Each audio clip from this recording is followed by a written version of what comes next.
Oi, pessoal, espero que esteja bem com todos. Vamos prosseguir nos nossos estudos. Hoje o nosso estudo é o 51 e a gente vai tratar do tema cura da mão atrofiada. É também um estudo bastante interessante. Foi narrado por Mateus 12, de 9 a 14, Marcos, de 3, de 1 a 6, Lucas 6, de 6 a 11. E a gente lembra sempre que o estudo tem por base, a interpretação do livro Sabedoria do Evangelho Pastorino. Mateus registrou assim a passagem: tendo Jesus partido daquele lugar, entrou na sinagoga deles, e achava-se-lhe um homem que tinha a mão atrofiada. E para os que o acusassem, perguntou-lhe: é lícito curar aos sábados? Respondeu-lhes ele: qual é o homem que dentre vós, que tendo uma ovelha, se ela ao sábado cair numa cova, não a apanha e tira? Ora, quanto é superior um homem a uma ovelha? Logo é lícito fazer o bem aos sábados. Então disse o homem: estende sua mão. E ele a estendeu. E a mão lhe foi reconstituída, sã como a outra.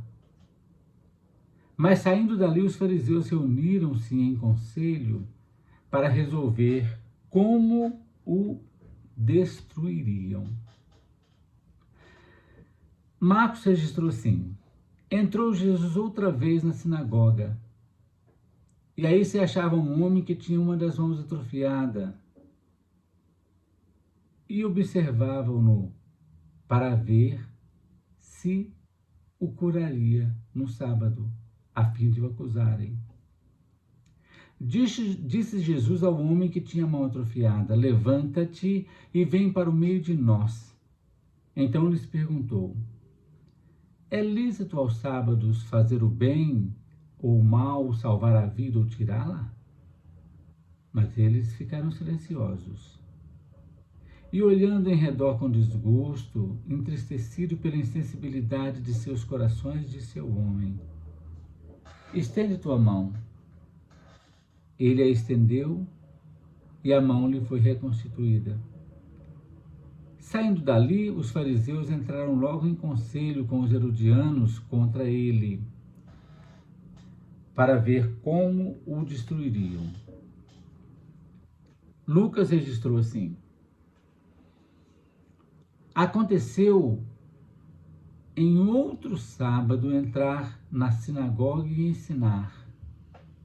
Ora, achava-se aí um homem que tinha a mão direita atrofiada, e os escribas e fariseus observavam-no para ver se ele o curaria no sábado, a fim de acharem a acusação contra ele. Mas conhecendo-lhes ele os pensamentos, disse ao homem que tinha a mão atrofiada: levanta-te e fica em pé no meio de nós. E ele levantou-se e ficou de pé. Disse-lhe Jesus: pergunto-vos, é lícito no sábado fazer o bem ou o mal, salvar a vida ou tirá-la? E olhando para todos que o rodeavam, disse ao homem: estende tua mão. Ele a estendeu, e a mão lhe foi reconstituída. Mas eles encheram-se de raiva e discutiam uns com os outros para ver o que fariam a Jesus. Nós já estudamos aqui nas outras, nos outros estudos, né, nas outras segundas-feiras, como é que Jesus estava esvaziando o templo. Porque Jesus pregava as coisas, as lições, com a própria sabedoria, com o próprio coração. Ele não fazia que nem os fariseus, os saduceus, que decoravam, que recitavam as orações.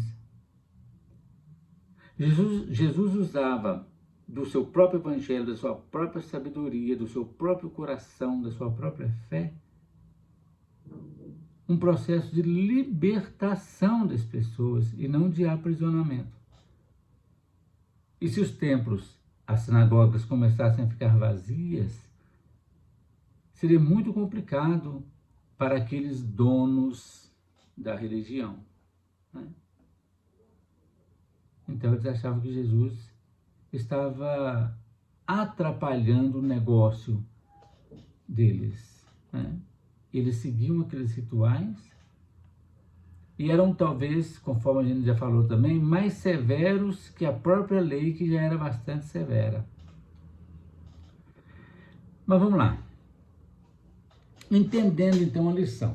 Segundo os estudiosos, né, da Bíblia, que a gente fala sempre, aqueles que estudam a Bíblia não só no viés religioso, mas em outros processos de conhecimento, eles dizem que essa mão atrofiada, nas palavras trazidas pelo grego, significa mão seca.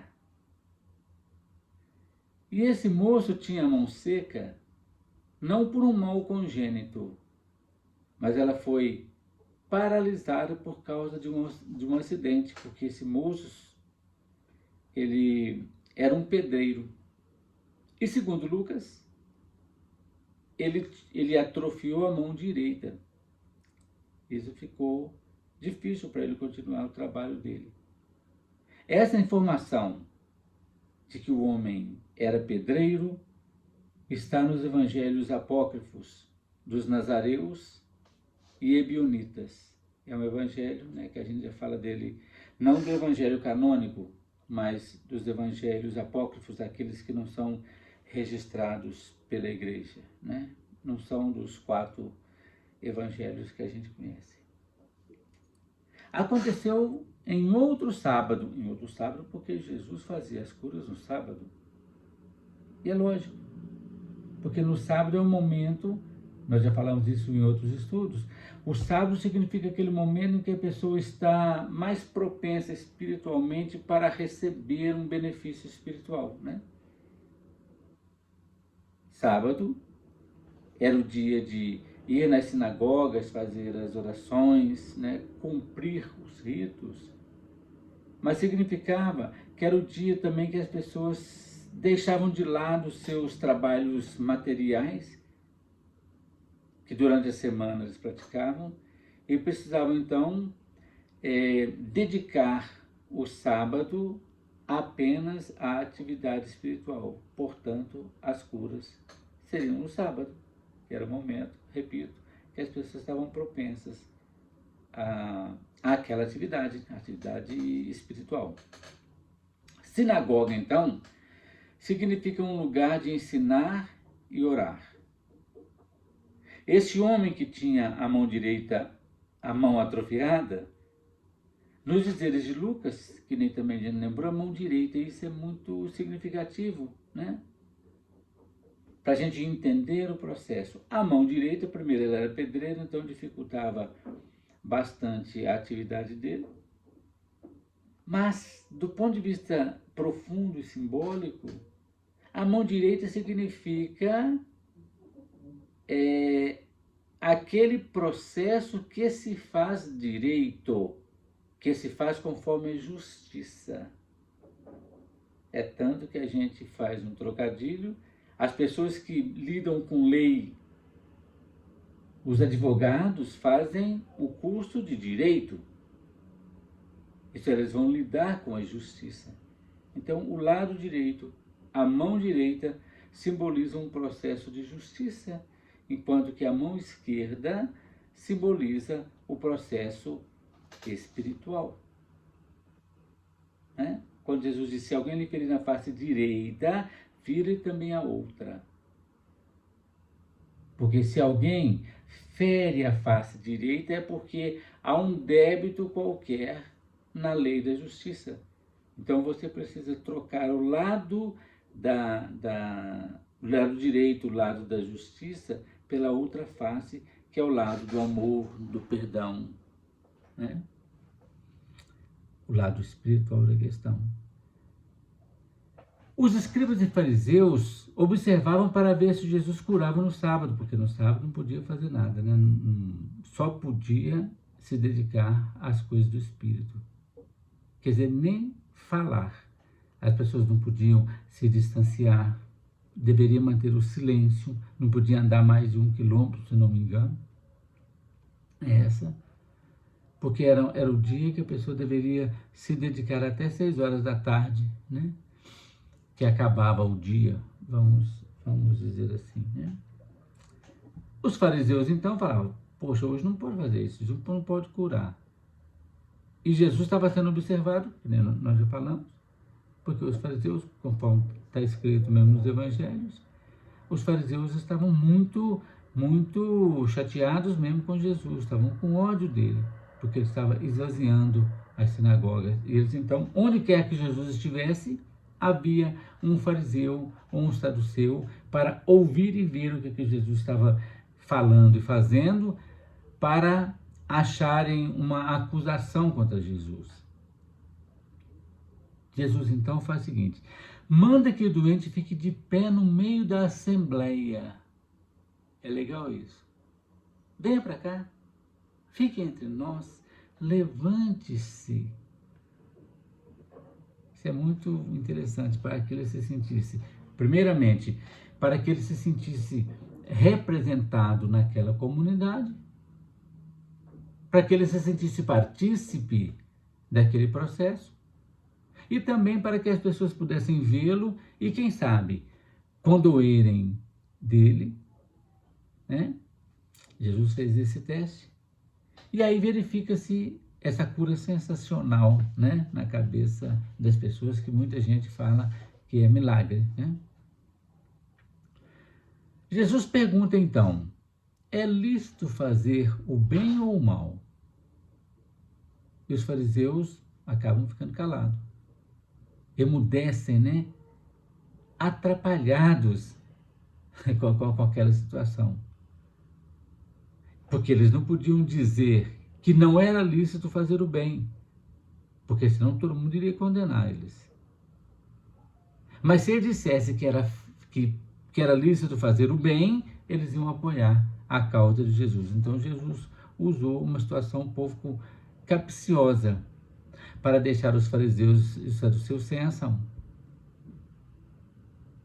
Diante então do embaraço deles, Jesus olha em redor com um desgosto profundo, né, com muita insatisfação, mas sem nenhuma ira, sem raiva nenhuma.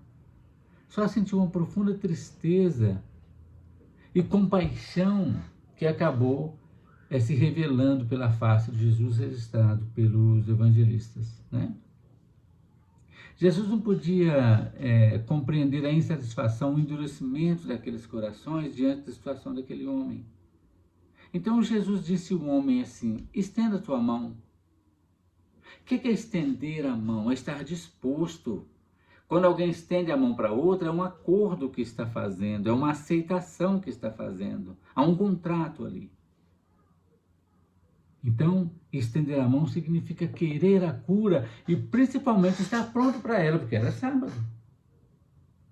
Então, do ponto de vista espiritual, ele estava pronto. E sem gesto qualquer, mas com simples palavras, Jesus reduz a cura. Estenda a mão.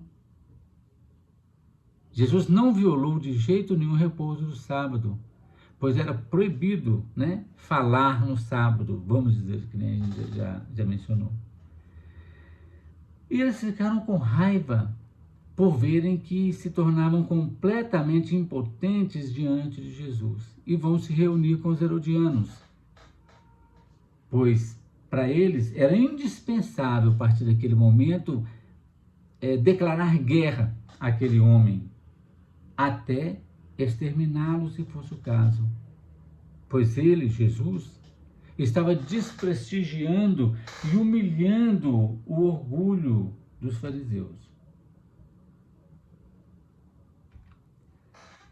Isso é uma coisa bastante interessante para a gente compreender que, olha, até hoje a gente encontra nos vários segmentos religiosos aqueles que são os donos da religião, donos dos processos, donos dos rituais, enquanto que Jesus veio para libertar as pessoas. As religiões, de alguma forma, ainda querem prender as pessoas nos seus ritos, nos seus milagres, no medo, né? Cada um acha uma forma de deixar presos, porque quanto mais público, maior é o processo de divulgação e maior também acaba sendo a participação, vamos chamar assim, financeira, né?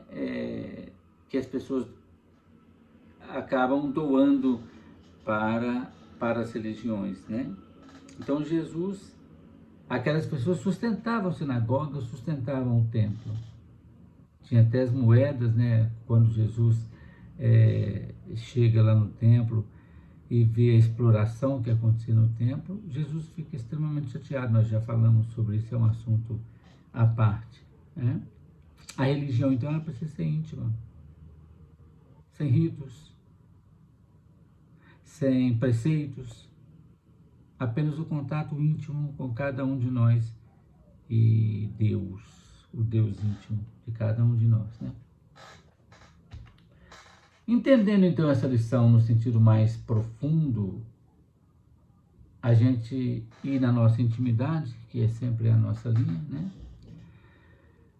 Depois de todos os ensinamentos teóricos que Jesus pregava nas praças, né? Mas nós já falamos diversas vezes que Jesus não só falava, Jesus fazia, né? Jesus mudava o panorama mental, o panorama psíquico das pessoas. Em relação à lição externa, segundo esses estudiosos, então,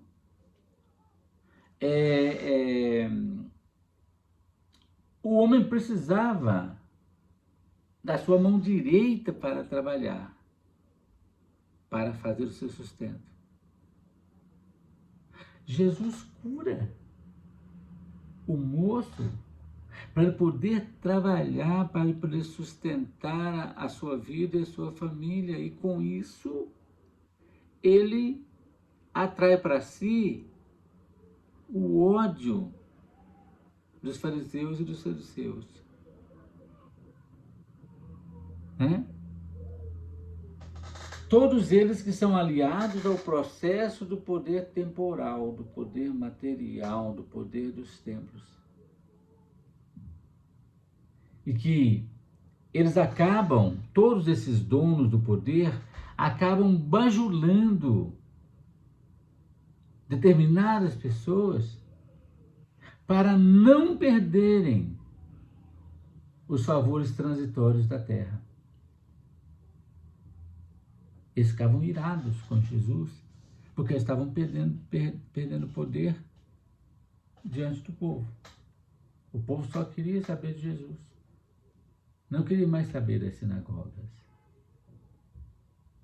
Entendendo, então, dentro da nossa intimidade, do ponto de vista interno, na nossa individualidade, vamos dizer assim, no nosso processo íntimo, o que a gente percebe? A individualidade, quer dizer, Jesus ali, e dentro de nós o nosso eu profundo, o nosso ser espiritual,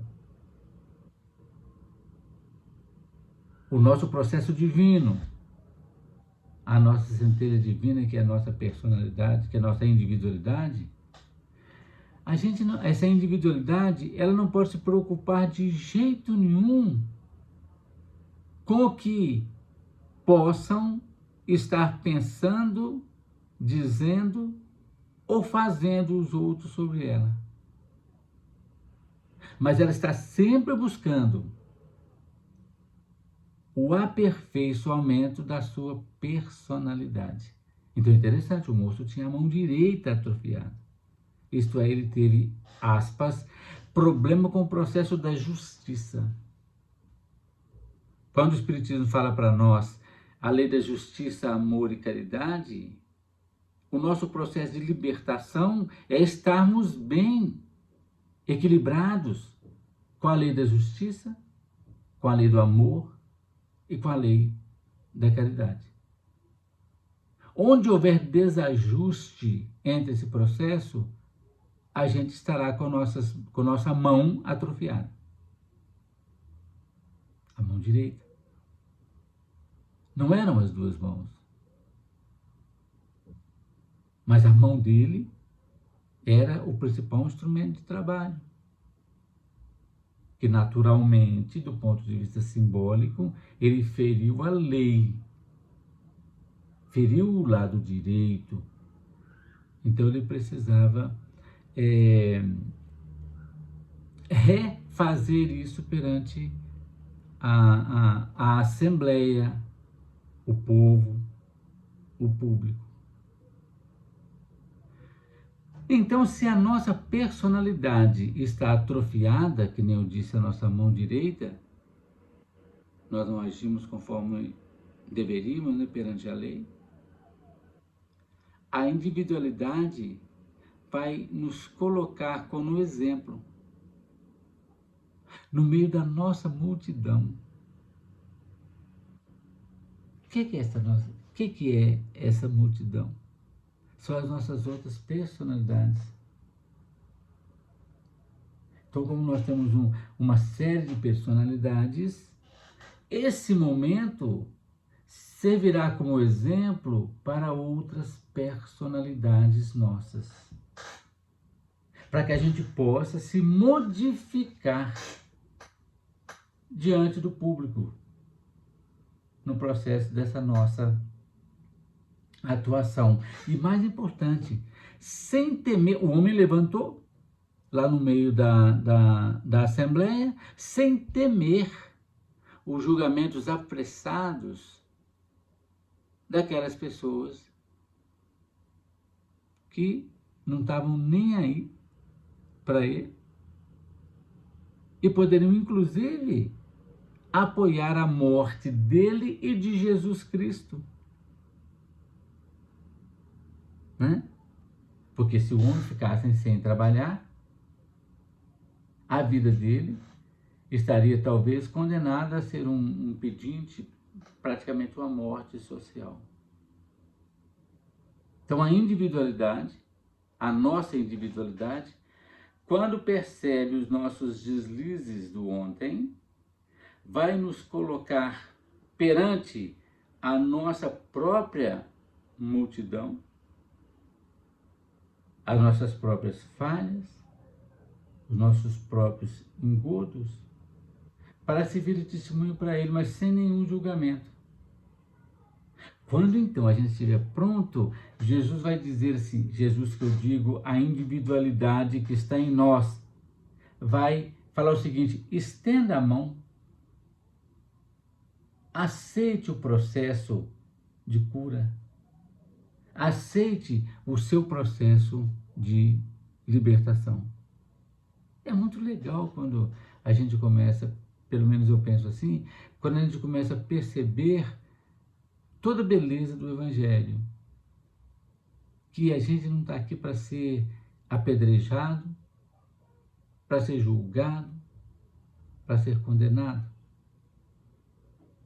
mas para podermos servir de exemplo para as nossas outras personalidades que ainda estão em erro. Às vezes estão passivas, estão ali na Assembleia apenas assistindo às coisas. São as nossas personalidades que às vezes ainda se ligam a ritos, preceitos, preconceitos, orgulho, que nem o caso dos fariseus. Né? Então é mais ou menos isso que eu preparei para a gente conversar nessa segunda-feira.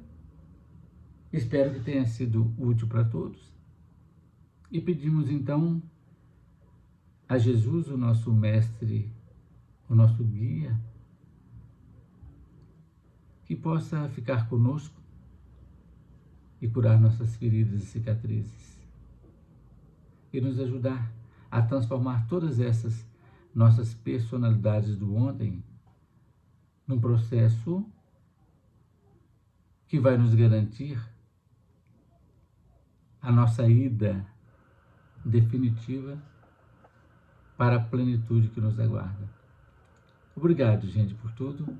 Até segunda que vem.